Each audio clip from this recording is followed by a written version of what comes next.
Saudara, Israel kembali menyerang fasilitas kesehatan di Gaza. Kali ini, Rumah Sakit Ashifa menjadi sasaran serangannya. Sejumlah orang tewas dan puluhan orang terluka. Militer Israel terus mengepung warga Gaza Palestina dan serangan terus berlanjut. Dalam visual amatir menunjukkan kejadian di luar rumah sakit terbesar di Gaza, Rumah Sakit Ashifa diserang militer. 15 orang tewas dan 60 orang lainnya terluka dan dilarikan ke rumah sakit dengan kondisi mengalami luka-luka. Serangan hari Jumat di luar rumah sakit Shifa terjadi setelah Israel mengatakan Hamas memiliki pusat komando di fasilitas kesehatan itu.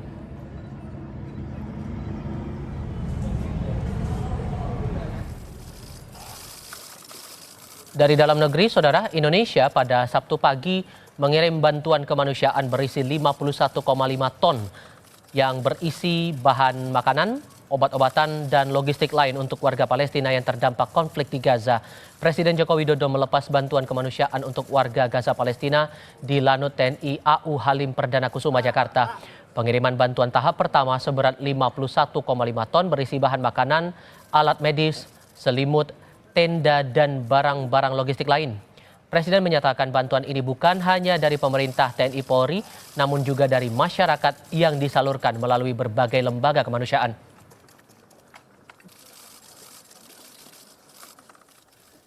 Ini adalah bantuan tahap pertama. Dibawa menggunakan 3 pesawat dan berisi 51,5 ton bantuan berupa bahan makanan, alat medis, selimut, tenda, dan barang-barang logistik lainnya yang telah disesuaikan dengan kebutuhan yang ada di Gaza. Bantuan ini bukan hanya dari pemerintah, namun juga dari masyarakat, dari dunia usaha yang disalurkan melalui berbagai lembaga kemanusiaan. Sebanyak 3 unit pesawat dikerahkan untuk mengirim bantuan logistik bagi warga Gaza di Palestina. 2 diantaranya pesawat Hercules milik TNI Angkatan Udara. Menurut rencana, bantuan akan tiba di Gaza dalam waktu 2 hari. Dan ini wawancara jurnalis Kompas TV Jona Hamonangan bersama Kadispen AU Marsma Agung Sasongkojati. Saudara, baru saja Presiden Joko Widodo melepas 2 Hercules untuk berangkat ke Palestina. Tentu saja keberangkatan ini dalam rangka untuk misi kemanusiaan, yaitu memberikan bantuan. Nah, terkait dengan bantuan yang diberikan, saat ini di samping saya sudah ada Kepala Dinas Penerangan TNI Angkatan Udara, yaitu Marsikal Pertama Agung Sasongkojati. Ini kan di belakang kita sudah ada 2 Hercules untuk berangkat ke Palestina. Ini cukup menarik. Terkait dengan bantuan, Kades, ini kira-kira untuk jumlah ada berapa ton bantuan ini? Tepatnya adalah masing-masing adalah sekitar 12,5 ton per pesawat. Kita mengirim 2 pesawat Hercules. Ini kan kita melihat bantuan itu kan seperti kotak ya. Apa saja isinya kan di situ? Masing-masing pesawat itu 12,5 ton, terdiri dari 24 palet. Dalam palet itu berisi kotak-kotak. Yang mana kotak itu berisi macam-macam. Ada yang berisi makanan dan kemudian obat-obatan, selimut, kemudian untuk popok untuk bayi, pembalut wanita, dan kebutuhan lain yang pasti dibutuhkan oleh orang-orang yang sudah biasa hidup dengan baik. Jadi insya Allah ini akan sangat membantu bagi teman-teman di Gaza sana yang sedang dalam serangan daripada negara lain. Ini kan kalau kita lihat kan berangkatnya menggunakan Hercules ya, beda dengan pesawat komersil. Tentu saja penerbangannya tidak secepat pesawat komersil. Untuk perjalanan, ini kira-kira membutuhkan waktu berapa lama ya?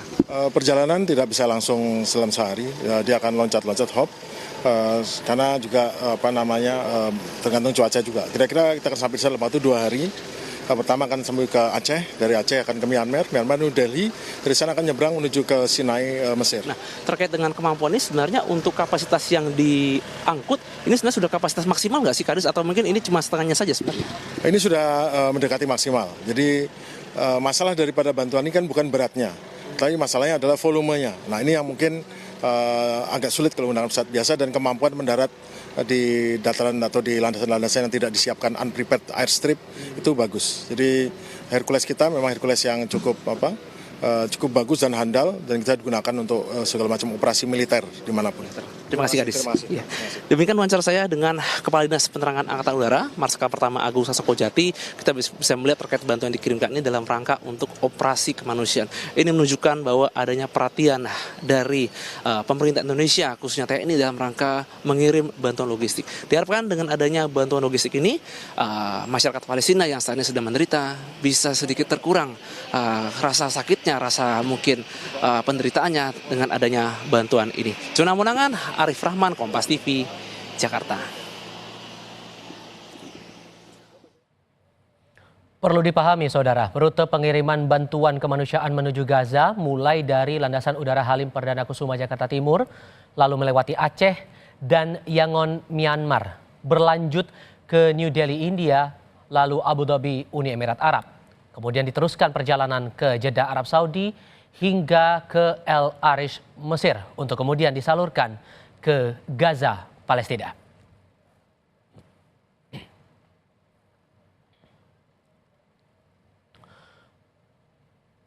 Konflik Israel-Hamas di Palestina masih terjadi dan bantuan dari dunia internasional mulai berdatangan. Apa saja sebetulnya kendala pengiriman bantuan dan seperti apa kondisi warga Gaza di sana saat ini?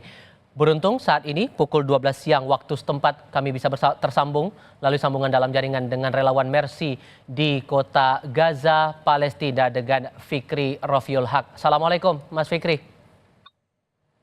Waalaikumsalam warahmatullahi wabarakatuh. Dengan tantangan yang ada sekarang, apa kabar Anda dan teman-teman Mercy di sana, Mas? Alhamdulillah saya dan relawan Mercy lainnya dalam keadaan sehat dan juga WNI yang ada di jalur Gaza dalam keadaan sehat walafiat. Kabar baik, insya Allah semoga menyertai teman-teman semua di sana. Hal pertama yang mungkin saya mau cari tahu soal akses bantuan. Sebetulnya sampai dengan detik ini, Mas, akses bantuan datang dari mana saja dan dalam bentuk apa saja? Ya, memang sepengetahuan yang kami terima dari jalur Gaza, sudah ada beberapa bantuan truk-truk yang sudah masuk ke jalur Gaza melalui perbatasan Rafah. Namun bantuan-bantuan tersebut belum bisa tersebar luas ke seluruh jalur Gaza, mengingat memang pihak militer Israel sampai detik ini juga masih terus membombardir ke seluruh jalur Gaza. Pada hari ini juga Rumah Sakit An-Nasr yang ada di kota Gaza juga turut menjadi sasaran target pihak militer Israel. Akibatnya banyak korban jiwa dan korban luka-luka yang dilarikan ke rumah sakit. Dan juga sejak tadi malam juga jam 6 sampai jam 9 waktu Gaza sendiri, pihak militer Israel kembali melancarkan serangan ke sekolahan milik PBB, yang dimana sekolahan itu menampung banyaknya korban, menampung banyaknya warga yang mengungsi ke tempat tersebut. Akhirnya puluhan korban luka-luka dan juga belasan korban meninggal, dan banyak dari mereka juga dilarikan ke rumah sakit Indonesia. Hambatan akses, kemudian konflik masih berkecamuk di sana. Apakah kondisinya dengan kebutuhan yang datang itu sudah mencukupi atau masih ada kebutuhan mendasar yang patut disegerakan untuk saat ini kondisinya, Mas? Ya, memang yang sangat urgent adalah bahan bakar, di mana di seluruh jalur rumah sakit yang ada di seluruh jalur Gaza saat ini mengalami krisis bahan bakar. Contohnya saja Rumah Sakit Indonesia tempat kami berada saat ini, mereka memiliki 2 generator pembangkit listrik.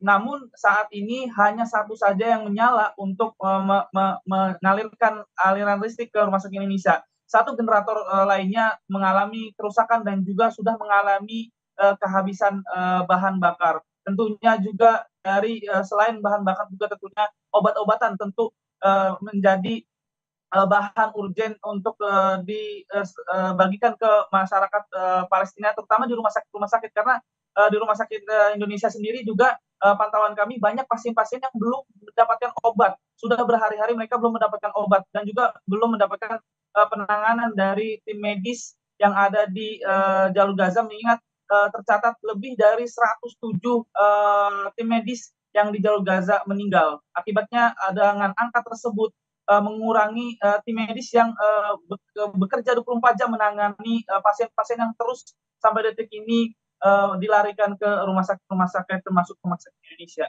Mhm. Mungkin bisa didetailkan lagi lebih lanjut, Mas, dengan kondisi yang ada sekarang untuk akses bantuan itu bisa masuk ke Gaza itu bagaimana prosedurnya sekarang? Ya, memang pada hari Rabu kemarin pemerintah Mesir ataupun Israel juga sudah membuka pintu yang ada di perbatasan Rafah. Namun berita yang saya dengar 300 orang lebih bisa keluar dari jalur Gaza. Puluhan lainnya adalah korban luka-luka dan juga sisanya adalah warga asing. Dan berita yang saya dapatkan hanya beberapa truk saja yang bisa masuk ke jalur Gaza, sedangkan ratusan truk masih terus mengantri untuk mendapatkan izin masuk ke jalur Gaza. Tentunya kami berharap semoga pintu perbatasan ada di Rafah segera dibuka agar juga bantuan dari Indonesia juga bisa masuk ke jalur Gaza dan tersalurkan ke masyarakat yang saat ini memang sangat membutuhkan. Mhm. Dan ini perlu juga menjadi perhatian buat pemerintah karena kan kiriman bantuan sudah berjalan saat ini. Titik mana saja mungkin masih terisolasi dan kiranya perlu ekstra perhatian begitu untuk bisa dikirimkan secara merata bantuan-bantuan di sana. Ya, bantuan-bantuan memang perlu dibagikan ke titik-titik di mana ke seluruh titik ya di jalur Gaza, terutama di rumah sakit yang saat ini masih beroperasional. Perlu diketahui memang sudah banyak rumah sakit, belasan rumah sakit, bahkan puluhan rumah sakit sudah berhenti total karena kehabisan bahan bakar dan juga stok obat-obatan. Sehingga banyak warga yang memang saat ini belum mendapatkan obat dan juga penanganan dari tim medis karena minimnya obat-obatan dan juga tim medis yang ada di rumah sakit yang ada di jalur Gaza. Mhm.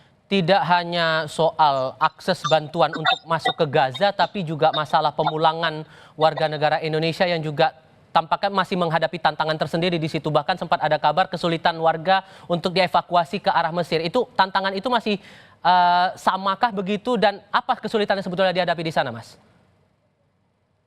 Ya, memang kabar yang kami dapatkan juga sudah ada sebagian WNI yang sudah berhasil dievakuasi keluar dari jalur Gaza dan mereka sudah sampai ke Mesir pada Kamis lalu. Namun sebagian WNI yang ada di jalur Gaza juga masih terus mengusahakan untuk mengevakuasi diri mereka ke luar jalur Gaza. Namun saya dan juga dua relawan Mercy lainnya sampai saat ini memutuskan untuk tetap berada di jalur Gaza untuk menyalurkan bantuan-bantuan kepada masyarakat terutama di rumah sakit di Indonesia karena memang sampai saat ini tantangan yang dialami oleh masyarakat jalur Gaza sendiri adalah bom-bom yang masih terus dilancarkan. Bahkan saya juga melihat dari media sosial masyarakat yang mengungsi ke jalur Gaza ke selatan mereka dibom massal oleh